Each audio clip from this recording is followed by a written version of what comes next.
Some news now from south of the border and some breaking news that we are tracking. The U.S. House has voted against U.S. President Donald Trump's tariffs on Canada.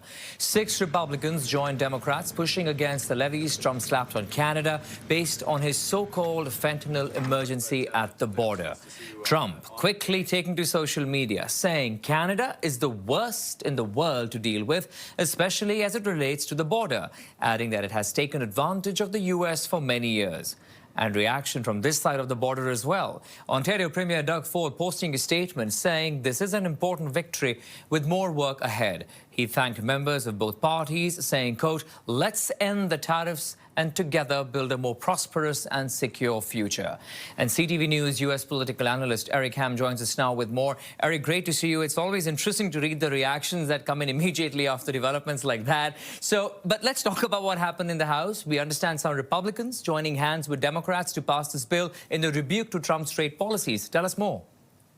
Yeah, that's right. In fact, the procedural vote that took place earlier that would actually allow this vote on this legislation by House Democrats only received 3 votes. But what we see here, this actual vote to repeal the tariffs got 6 Republicans to join with Democrats to move this through the House, and now it goes before the Senate. Now, President Donald Trump certainly was not happy with the outcome. In fact, in that Truth Social post, he made clear that any Republican that actually stood against him on this issue regarding tariffs, they would have consequences come election time, he said, including primaries. So what we're seeing here right now is President Donald Trump is attempting to create more of a roadblock for Republicans, as we're now beginning to see some Republicans are beginning to move away from the president, particularly on the Epstein issue, as well as now on tariffs as it relates to Canada. Yeah, more threats, of course, being issued by the president to his own. But let me ask you about the process ahead. You did say that this will go to the Senate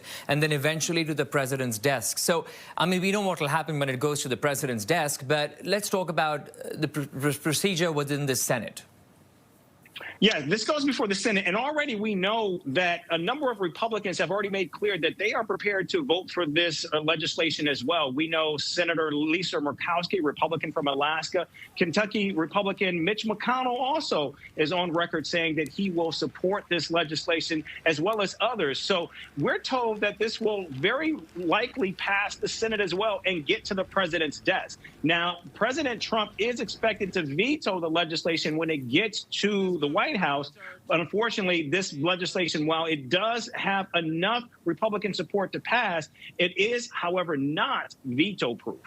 Yeah, I mean, at least it shows us the mood, you know, within the Congress over there, and of course what people are thinking about it, and not in sync with President Trump. But let me ask you about, if we forget what's happening in the Senate and the House for a moment, Eric, the average American, what is the mood really? What are they saying about Trump's trade policies, especially in regards with Canada? Well, what you're seeing now is many everyday Americans are concerned about high prices, and the Trump administration has tried to make it seem as though it is these other countries that pay these tariffs. However, this is seen as a tax on Americans because, again, it is American consumers that are paying these prices. And so what we're seeing now is because of the economy and the pall that has been over the economy, it's actually bringing down Trump's overall approval ratings.